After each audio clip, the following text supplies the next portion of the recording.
대한민국 살인사건 184회.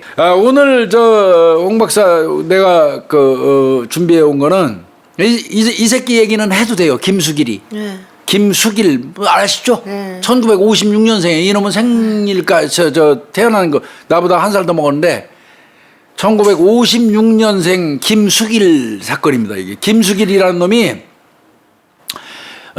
어떻게 보면 여고생 강간살인을 했어요. 네.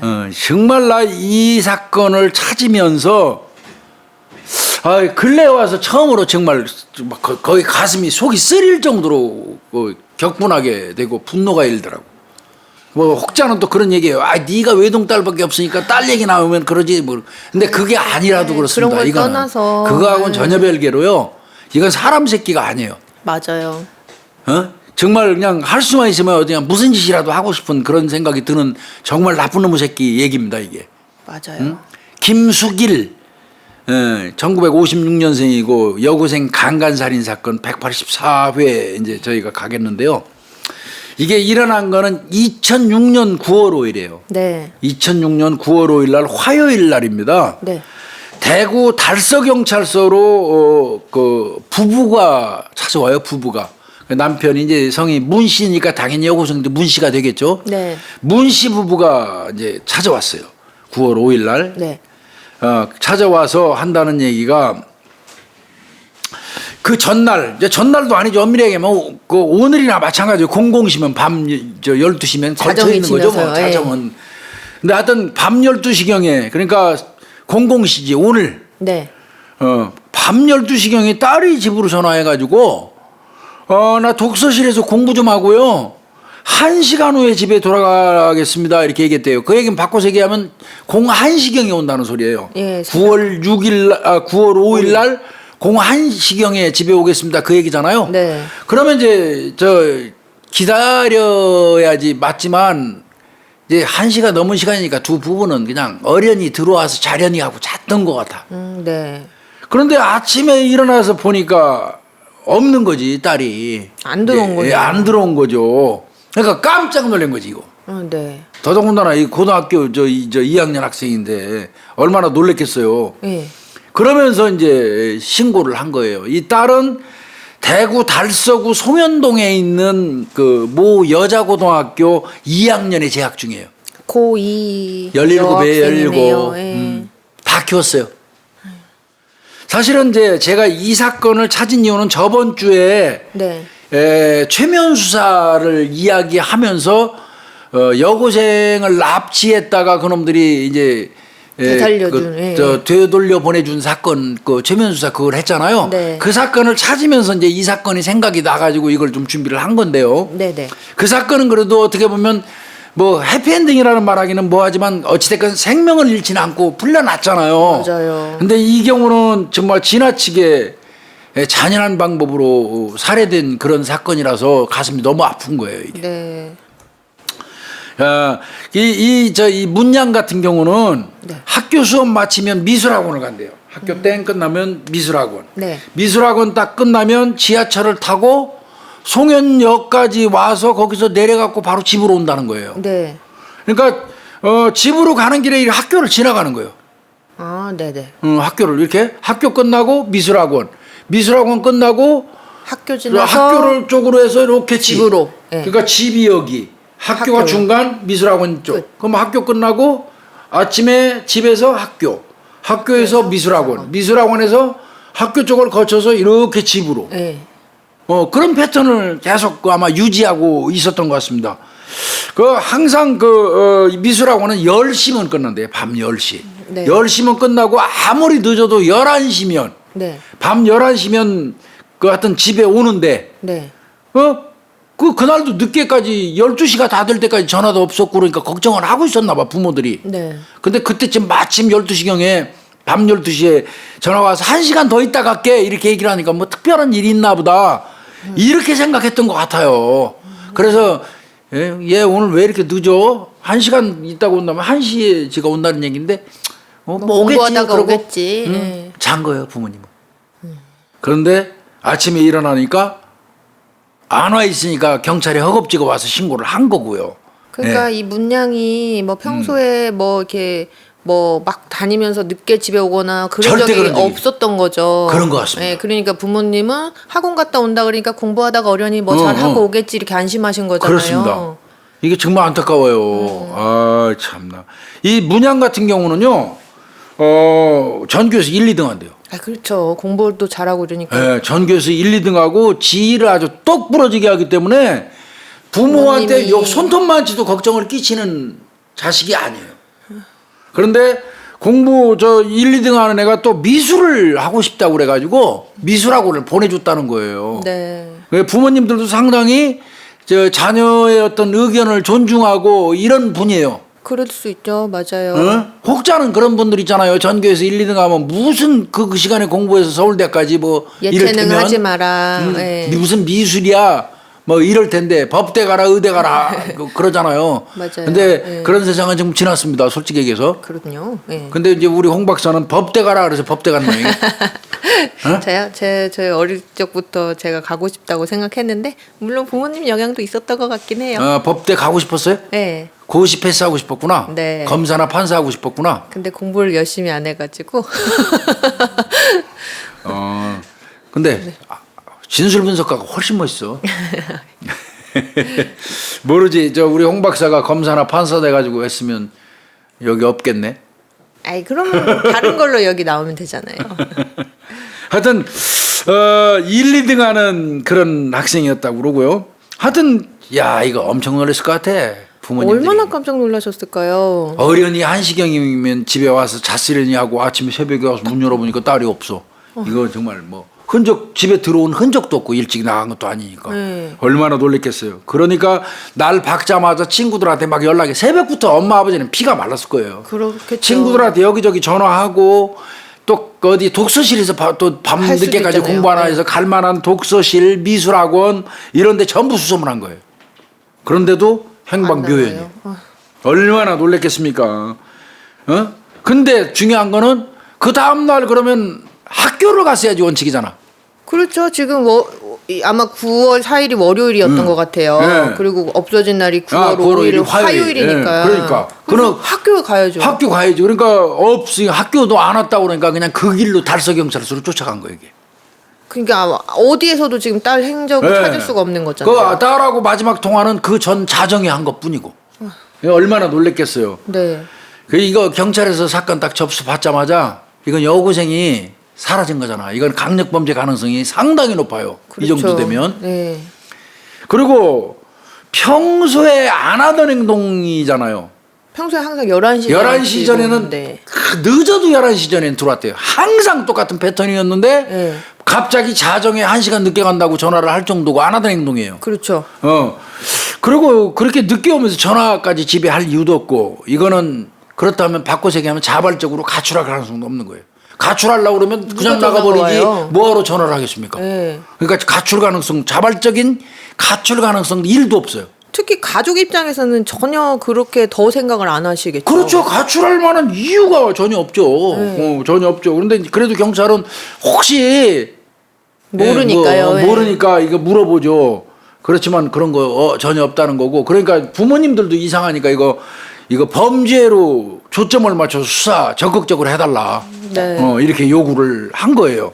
경찰도 이건 범죄 가능성이 높다고 보면서도 경찰은 한편으로는 그래도 이제 뭐 또 특별히 알지 못하는 사유에서 어디 가출할 수도 있으니까 그 부분도 배제하지는 않았다고 그래요. 물론 사춘기 이제 청소년들은 가출을 종종 하는 경우들이 있으니까요. 그러니까. 네. 그래도 하여튼 이거는 조금 강력 사건 강력범죄다. 가능성이 높아 보였다고 그래요. 네.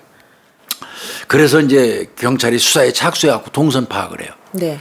봤어요. 이제 9월 4일 날로 갑니다. 네. 9월 4일 날 여기저기 이제 막 그 주변을 다 뒤졌겠죠. CCTV를 다 깠겠죠. 이 평소에 문양이 다니던 그 이제 동선으로 경로를요. 예. 연결되는 그 어떤 길목마다 CCTV는 다 깐 거죠. 경찰이. 네. 갔더니 9월 4일 날 밤 10시 18분경이에요.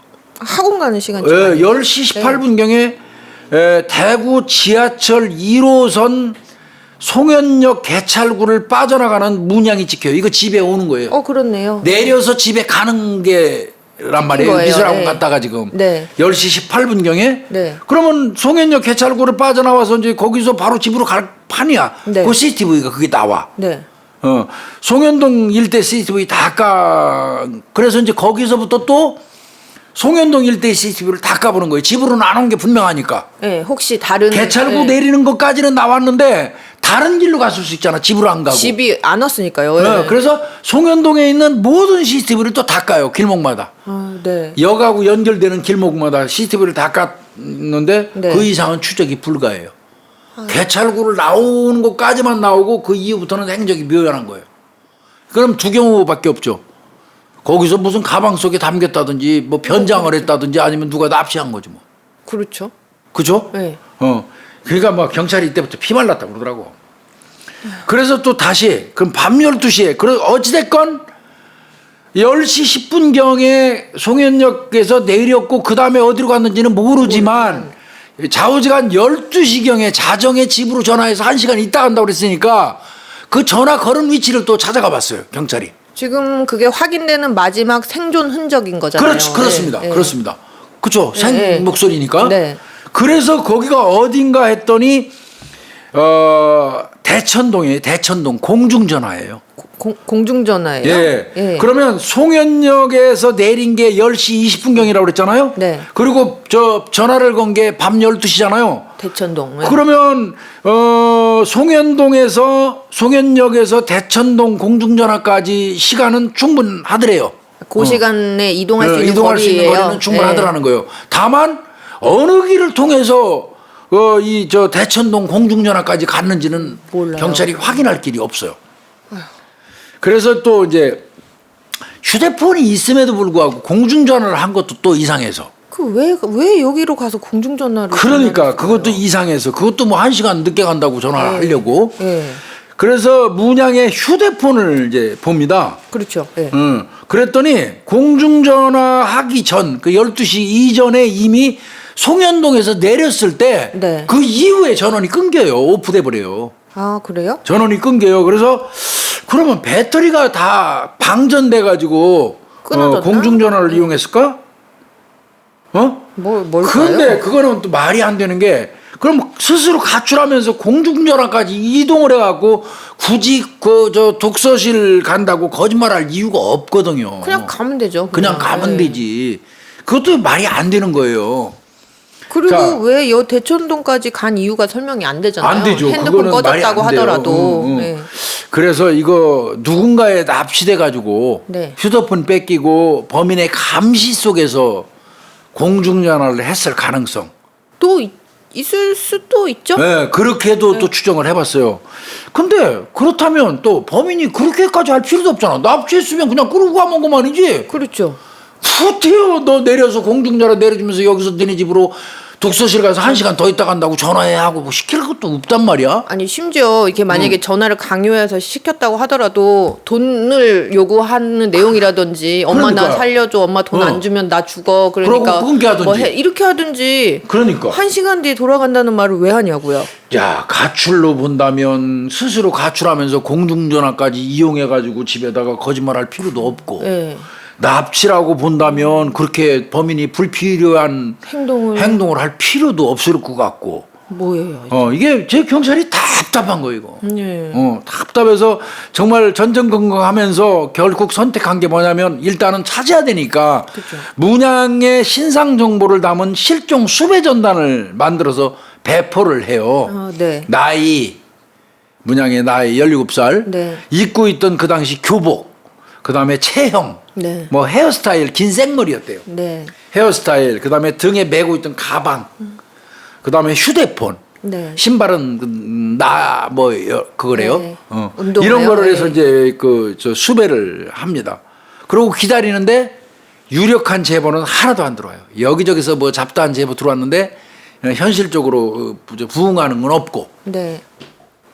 수사 더 이상 그거 가지고는 진척도 없고 한 4일이 경과했어요. 네. 9월 8일 금요일 날입니다. 네. 오후 4시 24분경에 문양의 집으로 전화가 한 통 뜨르륵 걸려와요. 오, 네. 4시 24분에. 네. 거기에 범인으로 보이는 남성이 아버지가 전화를 받았는데 돈을 준비해. 돈 그리고 요구가 전화 있었어요. 딱 끊어버리는 거예요. 그 딱 한마디만 했대요. 아니, 돈을 준비해라. 딱. 그러고 전화 딱 끊었다는 거야. 그럼 뭐 얼마인지도 어디에다가 뭐 줘라 이런 말도 전혀 그것도 없고요. 없이 그냥 전화 뜬금없이 전화 걸어가지고 돈을 준비해. 그러고 전화 딱 끊어버리더라는 거야. 뭐예요? 그러니까 황당한 거예요. 예. 그래서 저 걸려온 전화를 역추적하겠지 경찰이. 어디서 전화가 예, 왔는지요? 했더니 그 전화를 걸은 장소는 서울역에 있는 공중전화예요. 서울역 부근에 있는 공중전화. 복잡한 데네요. 예. 근데 전화를 걸었으면 뭐 돈을 얼마를 준비하라든지 뭐 어떤 방법으로 전달하든지 애는 어떻다든지 얘기를 해야 되는데 예. 그냥 단 한마디예요. 그냥 돈을 준비해라 딱 끊어버린 거예요. 뭐예요? 이게 여기서부터 경찰 또 쥐나기 시작하는 거예요. 머리에서. 그런데 분명한 거는 이 정도가 되면 네. 일단은 금품 강취 목적의 납치죠. 예. 그렇죠? 경찰 입장에서는 성격 규정으로 그렇게 할 수밖에 없어요. 그렇죠. 좀 돈 내놓으라고 전화가 왔잖아요. 그러니까요. 뭐 구체적이진 않지만 네. 그래서 이제 아마 완전 생비상이지 이거. 그죠, 납치 사건이에요. 예, 이제 그렇게 하루가 흘러가는데 그 다음 날 또 전화가 걸렸어. 그 다음 날은 네. 부산에서 근무를 하고 있는 일하고 있는 자기가 청소부래요. 네. 나 부산에서 이 저 도로 이 길 청소하는 청소부인데 네. 환경미화원이죠, 그러니까. 네. 그때 이 사람이 한다는 얘기가 내가요 청소하다가 쪽지를 하나 주셨어요 길에서. 예. 쪽지를 주셨는데 그 쪽지 내용을 보니까요 아빠 도와주세요.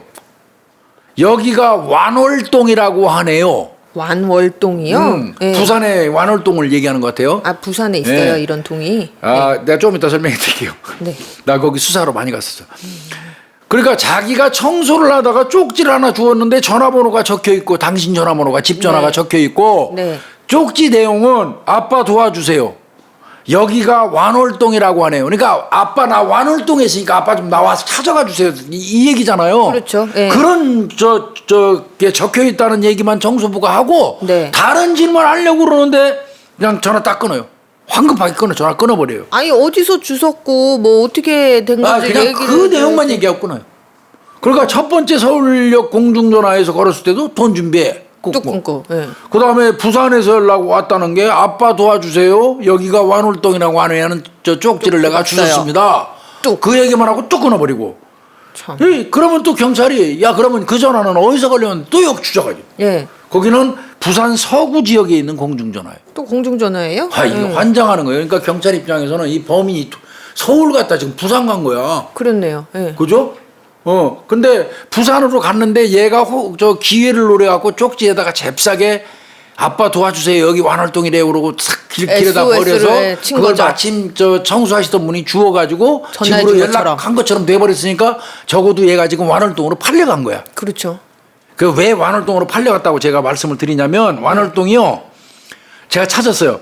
1912년 부산 서구 충무동에 생긴 부산의 대표적인 유곽. 아, 그런 거예요. 이제 이를테면 사창가, 율락가입니다. 집장촌, 예. 1982년 5월 1일 완월동 1가는 네. 충무동 2가로, 완월동 2가는 충무동 3가로 개칭되어 현재는 모두 충무동에 속한다. 이후에도 옛 완월동 지역의 홍등가를 일컫는 지명이다. 이렇게 이제 나와 있는데, 네. 근데 여기 저 출장 많이 갔어요. 이게 예전에 지금 나오는 것처럼 여고생이나 여성들 납치해가지고 섬 지역이나 저 사창가, 이 율락가에 막 옛날에 팔아먹는 팔아먹는다. 인신매매하는 거 네. 많았잖아요. 그런 사건이 몇 건 터져가지고 내가 완월동 가서 실제로 찾으러 댕긴 적도 있어요. 그 쇼윈도 같이 돼 있어가지고 여기, 아가씨들 쭉 예. 앉아 있고 지나가던 사람들 저 호객행위 해가지고 아가씨 골라서 들어가고 네. 성매매하고 이러는데 그런 형태거든요. 예, 이를테면 청량리에도 있었고 옛날에 서울역 그 부근에도 있었고 저 대구 용산 쪽에도. 자갈마당 쪽도 있고 인천 옐로하우스 영등포 역 앞에도 있고 청량리 588도 있고 미아리 텍사스도 있고 내가 너무 줄줄이 하니까 내가 잘 가봐서 하는 게 아니에요. 나 수사를 하고 부지런히 댕긴 거예요. 나 그런 짓은 안 합니다. 아니, 저 청량리는 제가 대학교 다닐 때 가깝게 있었어요, 청량리가. 그렇지. 그 네. 바로 옆이잖아. 그래서 이제 낮이고 뭐고 이제 이렇게 가끔 지나다닌 적이 있었거든요. 그럼 이제 빨간 집이라고 그러잖아요. 불을 왜 빨간색 해놓는지 빨간색 모르겠어요. 등을 켜놓으면 사람이 좀 좀 예쁘게 보이고 아마 그런 어떤 그 느낌인 것 같아요. 그 정육점에도 항상 붉은 등키잖아요. 맞아요. 어떤 욕구를 불러일으키는 색깔인가 봐요. 나쁜 놈의 새끼들 말이에요. 사람을 그런 그러니까요. 식으로. 아 그러면 약간 이런 느낌인가 봐요. 지금 명칭은 다 지금은 충무동으로 바뀌었잖아요. 그래서 일반적으로는 그 지역을 지칭할 때는 지역적인 거 할 때는 충무동이라고 하고 약간 속어처럼 그런 약간 야 거기 가서 완월동 가자, 완월동 가자 이런 식으로. 이런 식으로. 그러니까 뭐 저 대구 자갈마당 가자, 뭐 저 인천 옐로우하우스 가자, 뭐 이러는 거하고 비슷한 것 같아요. 그러니까 이 얘기를 들었을 때 아버지의 심정을 나는 생각하면서 가슴이 뻐개질 것 같더라고. 내 자식은 지금 뜬금없이 사라져 버렸는데, 증발해 버렸는데, 부산에서 띡하니 걸려온 전화가 여기가 어떤 놈한테 납치됐길래 쪽지에 있어서 길에다 던졌는데 그 길에 아빠 도와주세요, 아빠 살려주세요, 여기가 완월동이라고 하네요 하는 쪽지를 내가 보고 읽어드립니다 하고 청소한다는 사람이 불러줬을 때 그걸 전화를 받은 아버지의 심정이 어땠을까? 그러니까요. 아유. 난 이거 그냥 그 대입을 하니까 가슴이 뻐개질 것 같더라고.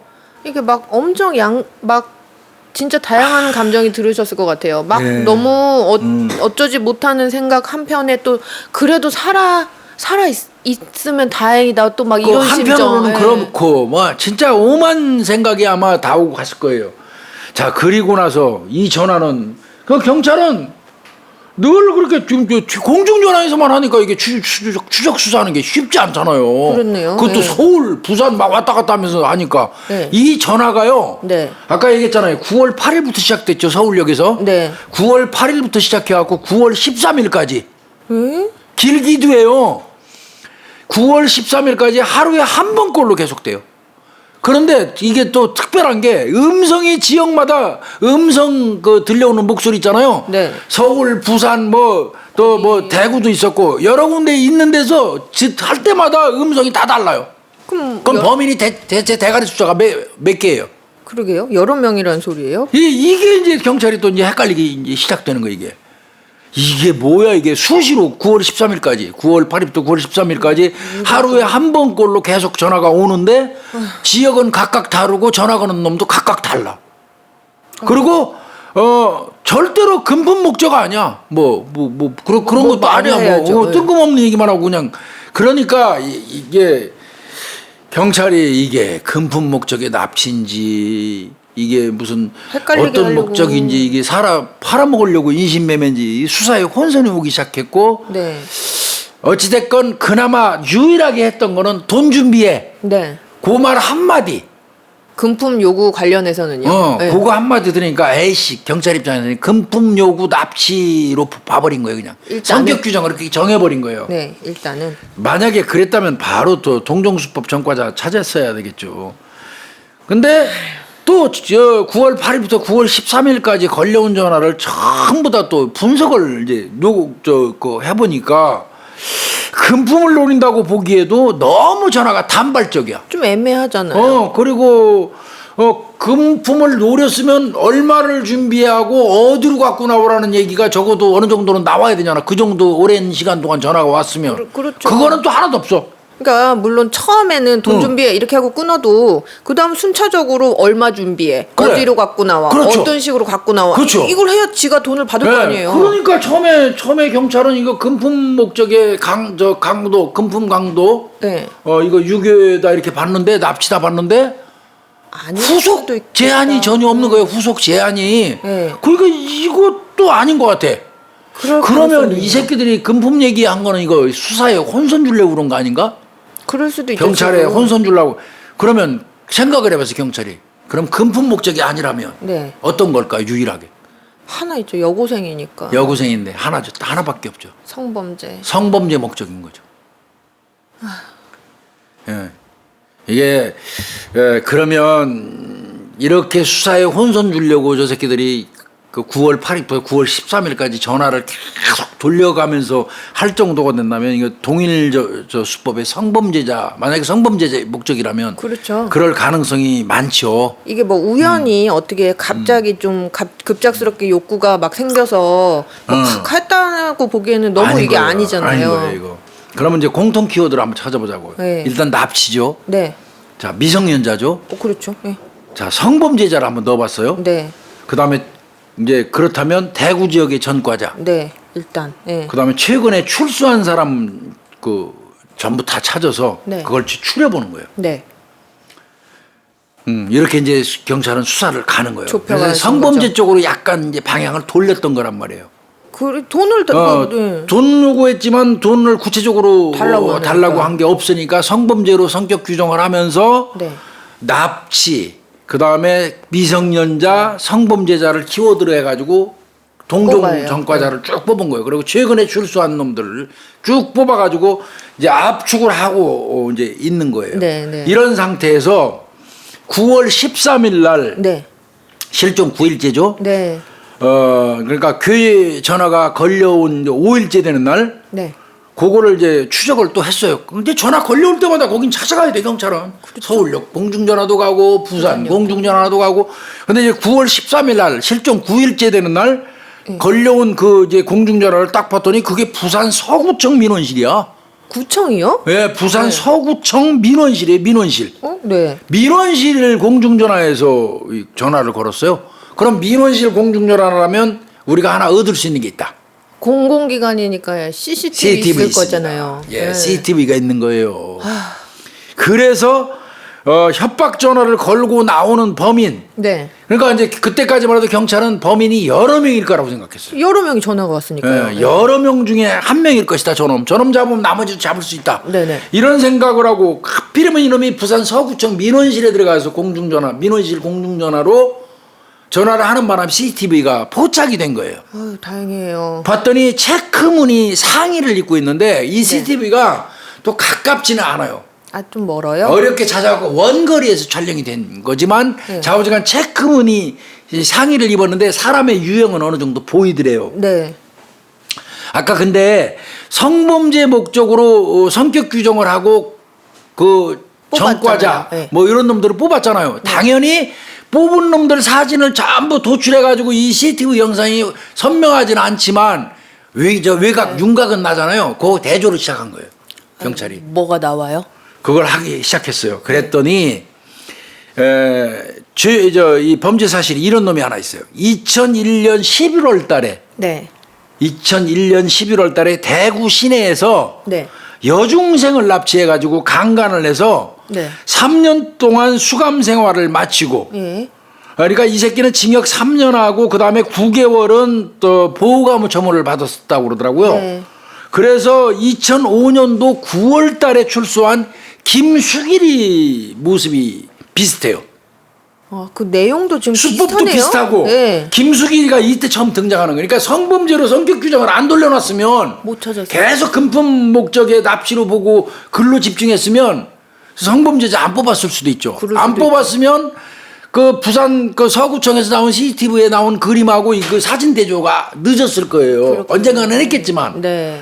그래도 이제 성격 규정을 빨리 하는 게 그렇게 중요한 겁니다, 이게. 그렇네요. 네. 그래서 보니까 김수길이하고 비슷한 거예요. 그래서 잽싸게 김수길이 휴대폰 위치 추적을 들어가요. 네. 그랬더니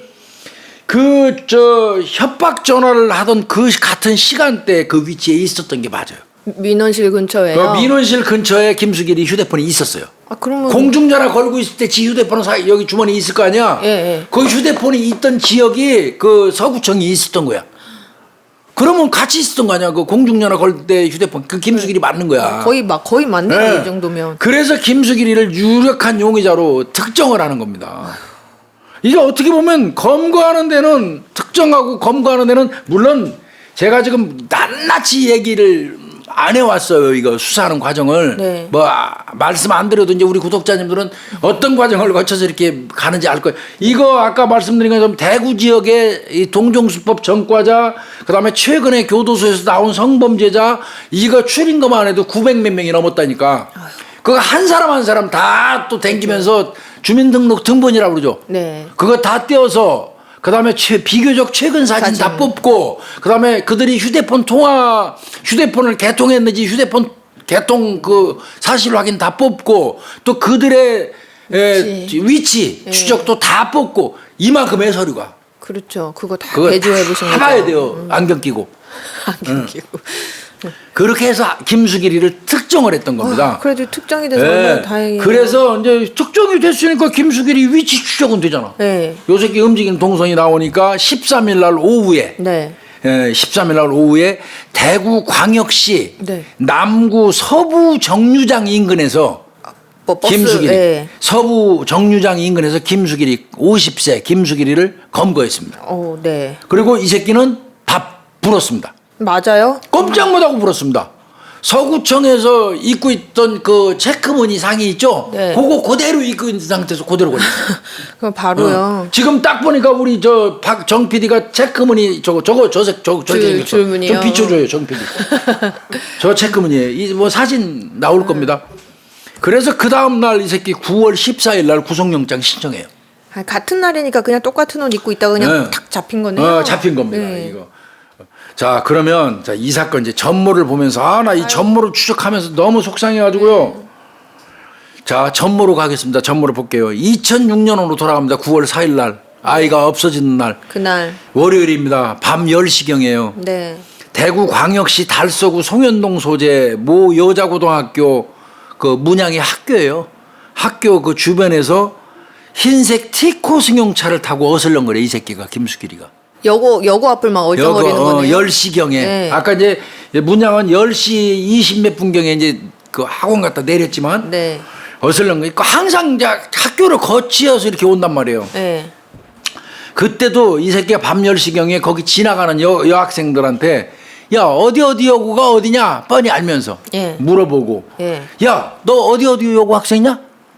야 윤리 선생님 저 사고를 당했는데 네.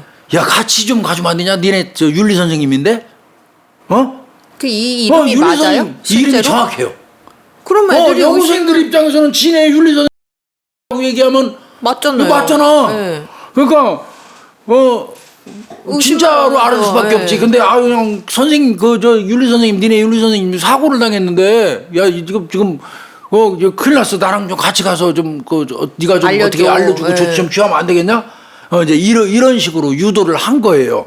이런 말을 하면서 이제 지가 세워놨던 그 티코차에다가 태우려고 시도를 했는데 요즘 여학생들이 악잖아요. 3명이 에이 뭔 소리야 하고 다 실패했어요.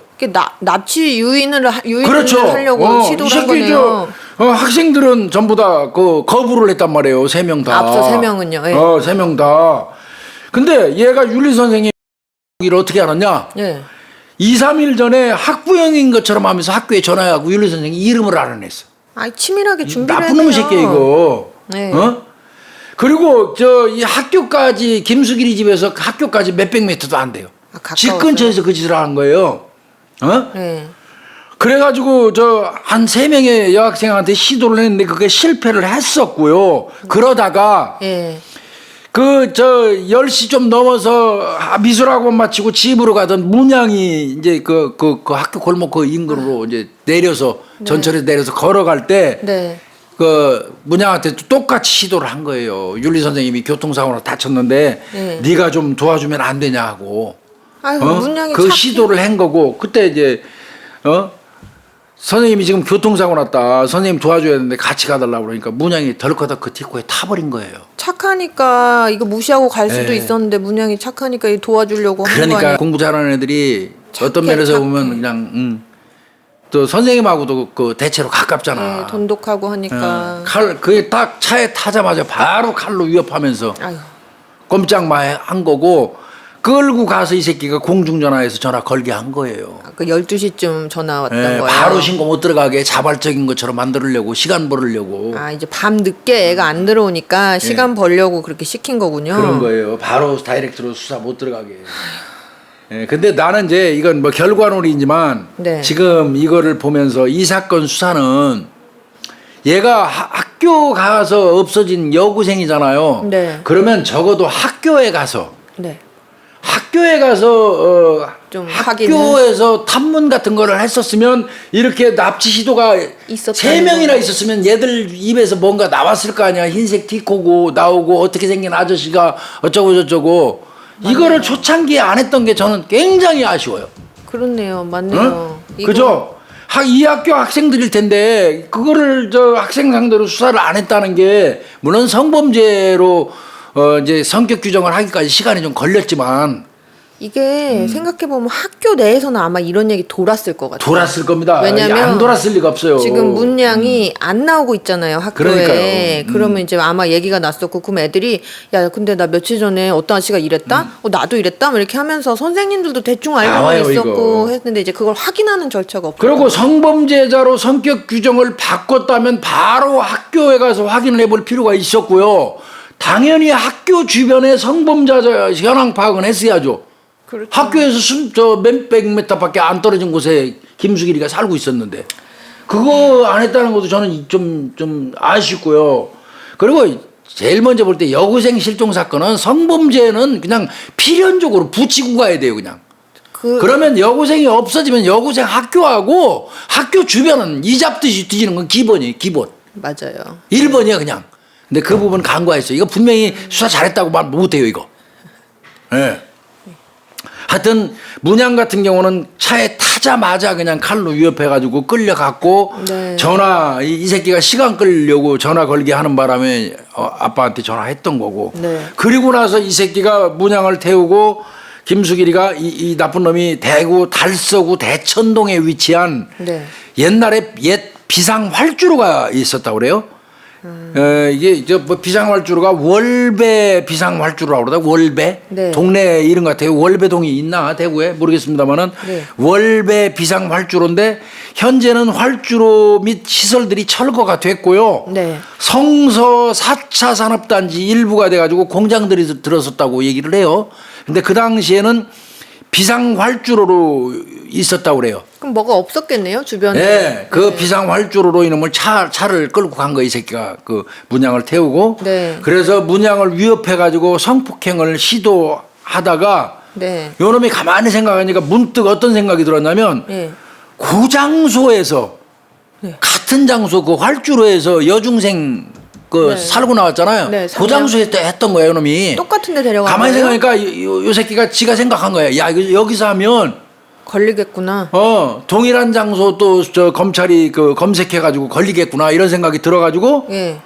그게 떠올라서 범행 장소를 달성군으로 이동을 해요. 옮겨요. 아, 그래요? 예. 왜 그러냐면 2001년도 범행하고 연관을 해가지고 경찰이 연관 수사할까봐 겁나서. 이거 얼마나 치밀한 놈이에요.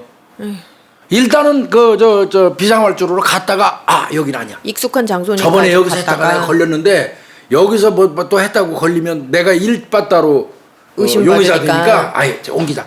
그 달성군으로 이동해요. 그리고 이제 그때 살려줘서 그 여중생을 살려줘서 지가 교도소 갔다 왔다고 생각했어요. 이 새끼가.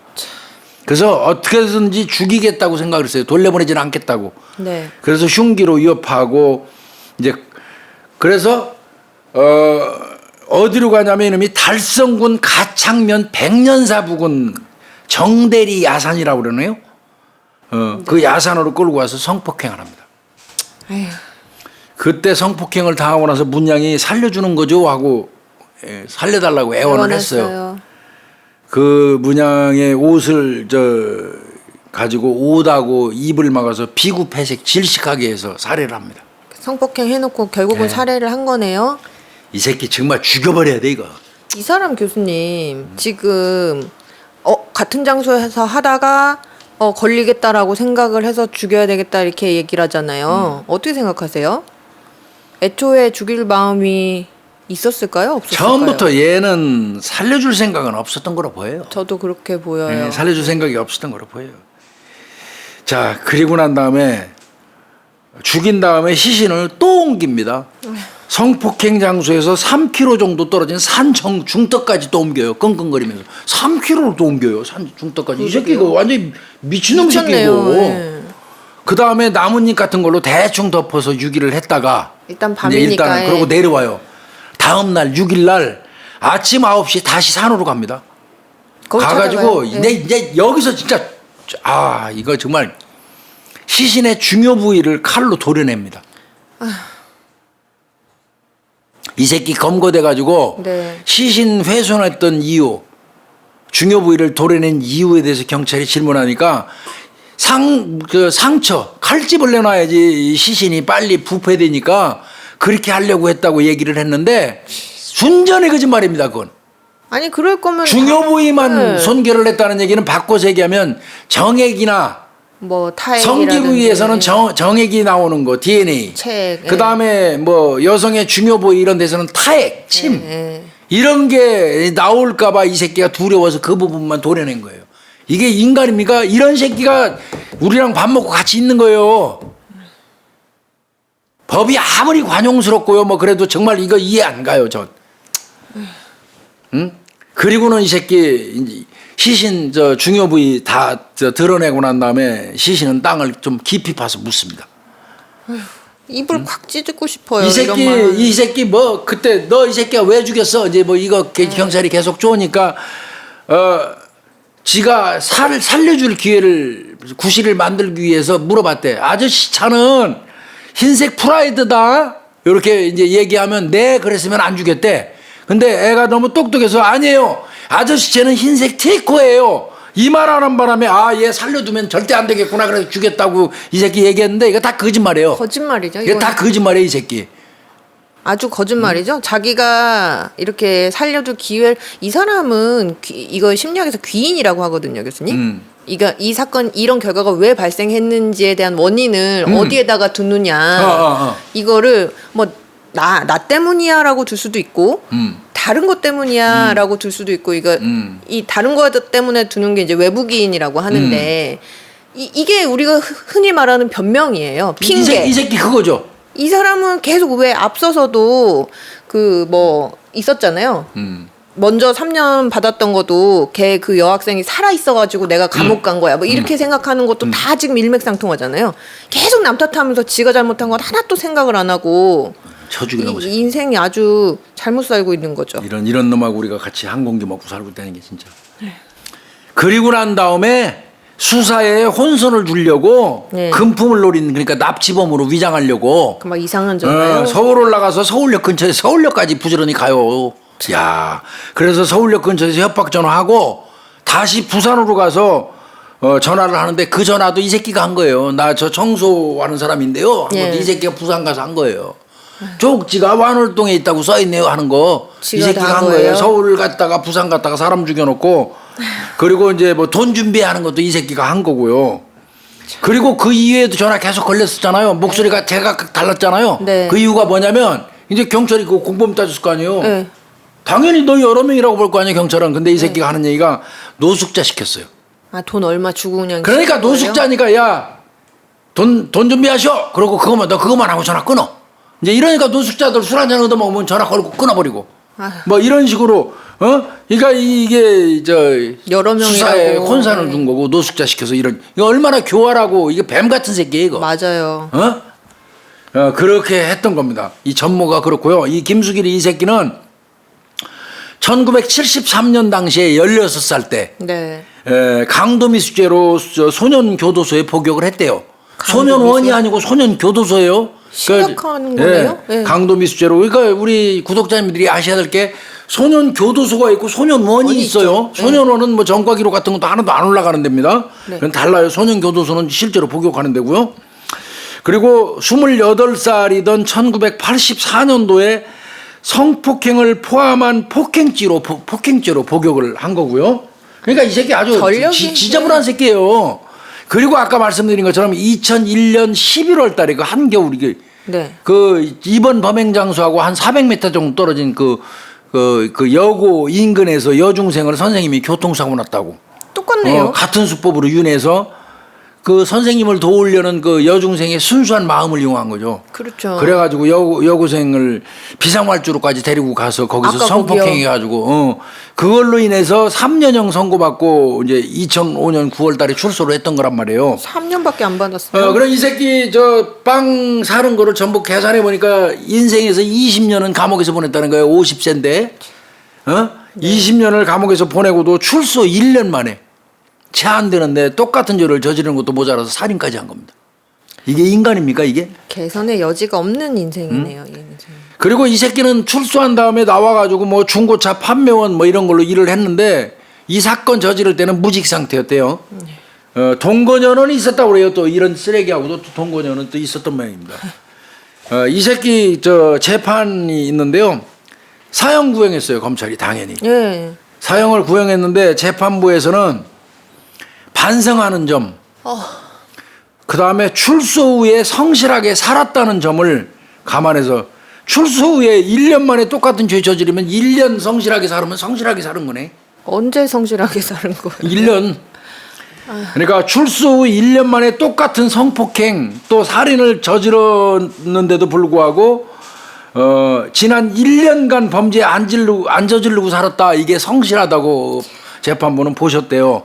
반성하는 점과 출소 후 성실하게 살았던 점을 감안해서 무기징역으로 끝났습니다. 이 새끼 검찰에서는 사형 구형했지만 결국 지금 내가 아까부터 얘기했지만 그 새끼하고 제가 지금 한 공기를 먹고 있는 겁니다. 이거. 와. 아 진짜 이거 열이 받아가지고요. 이거 그리고 그 이후에도 이 새끼 그 조사하는 과정에서요 형사한테 바로 대뜸 말 놓고 반말했대요. 몇 살이야? 이게 무슨 죄진 반성하는... 새끼가 그러고 담배 좀 줘봐. 뭐 이러고 반성이라고는 10원어치도 안 했다는 거예요.